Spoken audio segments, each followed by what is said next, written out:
నమస్తే. ఓం శ్రీ గురుభ్యో నమః. ఓం నమో భగవతే శ్రీ రమణాయ నమః. ఉపదేశసారం 6వ సూత్రం. ఉత్తమస్తవాద్ ఉచ్చమందతః చిత్తజం జపాధ్యానముత్తమం.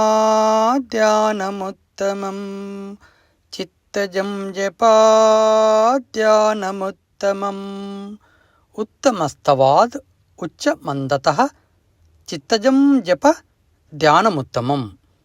దీని యొక్క అర్థము, స్తోత్రాలను పఠించడం కంటే దేవుని నామాన్ని బిగ్గరగా జపించడం ఉత్తమం. దీనికంటే పెదవుల్ని కదిలిస్తూ చేసే జపం ఉత్తమం.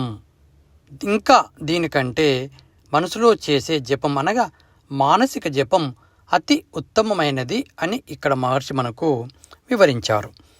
ఇక స్తవాత్ అంటే స్తోత్రాలను పఠించడం కంటే. మందతః అంటే పెదవులను కదిలిస్తూ చేసే జపం అన్నమాట. చిత్తజం అంటే మనసులో చేసే జపం అని మనము ఇక్కడ అర్థం చేసుకోవాలి.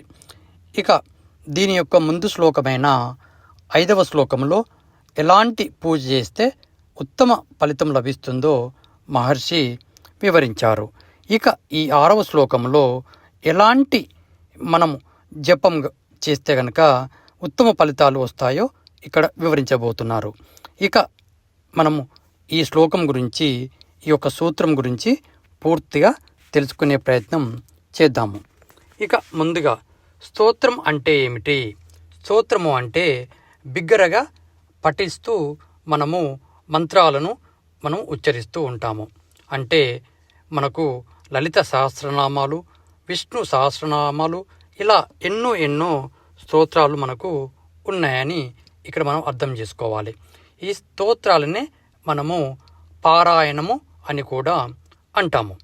అంటే స్తోత్రం అనేది ఎలా ఉండాలి అంటే అది నమస్కార యోగ్యంగా ఉండాల్సి ఉంటుంది. మరియు దానిలో ఆ భగవంతుని యొక్క అనుగ్రహం ఎలా పొందాలో అలాంటి మహావాక్యాలు ఉండాల్సి ఉంటుంది. మరియు అది సిద్ధాంతం ప్రకారంగా ఉండాల్సి ఉంటుంది.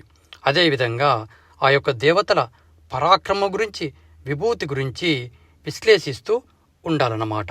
అంటే ఆ యొక్క దేవుని యొక్క నామాలు కానీ, రూపాన్ని కానీ వర్ణిస్తూ అది శాస్త్రీయబద్ధంగా ఉంటే కనుక దానిని మనము స్తోత్రం అని లేక పారాయణము అని మనము ఇక్కడ గ్రహించాల్సి ఉంటుంది.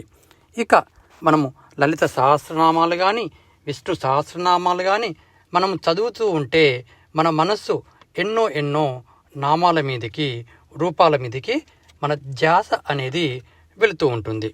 ఇక విష్ణు సహస్రనామంలో మొదటి స్తోత్రము ఏ విధంగా ఉంటుంది అంటే కనుక ఓం విశ్వం విష్ణుర్ వషట్కారో భూత భవ్య భవత్ ప్రభు భూతకృద్ భూతభృద్భావో భూతాత్మా భూతభావనః.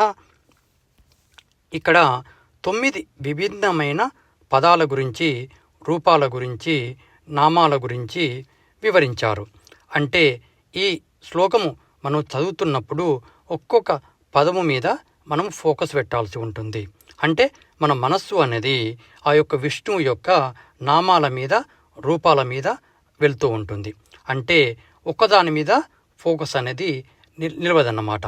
అదేవిధంగా లలితా సహస్రనామంలో కూడా మన మనస్సు అనేది వాళ్ళ దేవత యొక్క రూపం మీదకి, నామం మీదకి వెళ్తూ ఉంటుంది. అంటే ఇలాంటి మనం ఎప్పుడైతే పఠిస్తూ ఉంటామో దానిని స్తోత్రము కానీ, పారాయణము అని మనము అనుకోవచ్చు అన్నమాట. ఇక మనము జపం ఎలా ఉంటుందో తెలుసుకుందాం.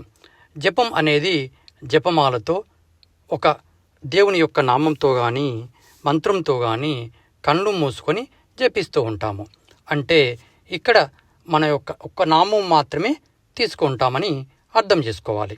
ఆ నామం అనేది ఓం నమో నారాయణ అని కానీ, లేక శ్రీరామ అని కానీ, లేక రమణాయ అని కానీ, లేక ఓం నమశివాయ అని కానీ, లేక ఓం శ్రీ మాత్రేయ అని కానీ ఇలా మీకు నచ్చిన దేవుని యొక్క మంత్రాన్ని కానీ నామాన్ని కానీ తీసుకొని ఆ జపమాలతో మనం జపం చేస్తున్నామని అర్థం చేసుకోవాలి. అంటే ఇక్కడ ఒక్క నామం మీదనే మనము ఫోకస్ అనేది ఉంటుంది. ఇక మహర్షి ఏం చెప్పారు అంటే ఈ జపంలో కూడా 3 రకాల జపాల గురించి ఎక్స్ప్లెయిన్ చేశారు. మొదటిది ఉచ్చ జపం, అంటే ఇది మన నోటితో పలుకుతూ ఉంటే వేరే వారికి కూడా వినబడుతుందన్నమాట. అంటే రెండవది మంద జపం. ఈ మంద జపంలో మనము భగవత్ నామాన్ని ఉచ్చరిస్తుంటే కనుక ఓన్లీ పెదవులు మాత్రమే కదులుతూ ఉంటాయి, అంటే బయటికి శబ్దం అనేది వినపడదు. ఇక మూడవది చిత్త జపం. ఈ చిత్త జపంలో నామాన్ని కానీ మంత్రాన్ని కానీ మనసులోనే ఉచ్చరిస్తూ ఉంటాము. ఆ మాల అనేది ఒకదాని తర్వాత ఒకటి తిప్పుతూ మన మనసులోనే ఆ మంత్రాన్ని మనము ఉచ్చరిస్తాం అన్నమాట. అంటే ఇది బయటికి వినపడదు, అది మన మనసుతో మాత్రమే చేస్తూ ఉంటాం అన్నమాట. అంటే ఉచ్చ జపం కంటే మంద జపం కంటే చిత్త జపం ఇది ముఖ్యమైనది అని మహర్షి మనకు వివరించారు. ఇక ఇలాంటి అంటే స్తోత్రం కంటే జపం ఉత్తమంగా చెప్పారన్నమాట. ఎవరైతే ఈ చిత్త జపాన్ని మనసులోనే చేసుకుంటూ ఉంటారో అప్పుడు వారి యొక్క మనసు అనేది అంతర్ముఖంగా ప్రయాణిస్తుందని మనం అర్థం చేసుకోవాలి. అంటే ఒక మంత్రం మీదనే, ఒక భగవంతుని నామం మీదనే మనము పలుకుతూ మన మనసుతో పారాయణం చేస్తూ ఉంటాం కాబట్టి అప్పుడు మన మనస్సు అనేది ఆ పరమాత్మ గురించి తెలుసుకుంటూ ఉంటుంది.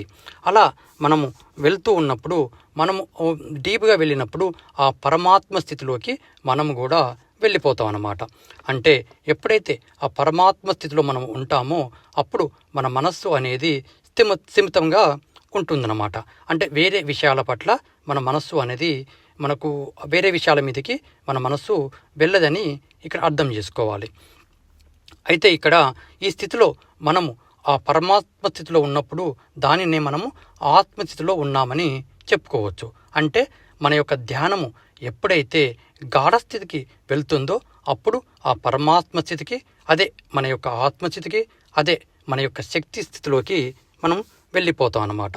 ఎవరైతే ఈ గాఢమైన స్థితిలో అలా చాలాసేపు ఉంటారో అప్పుడు ఈ విశ్వం నుంచి అధికమైన శక్తి అనేది వారికి లభిస్తుంది.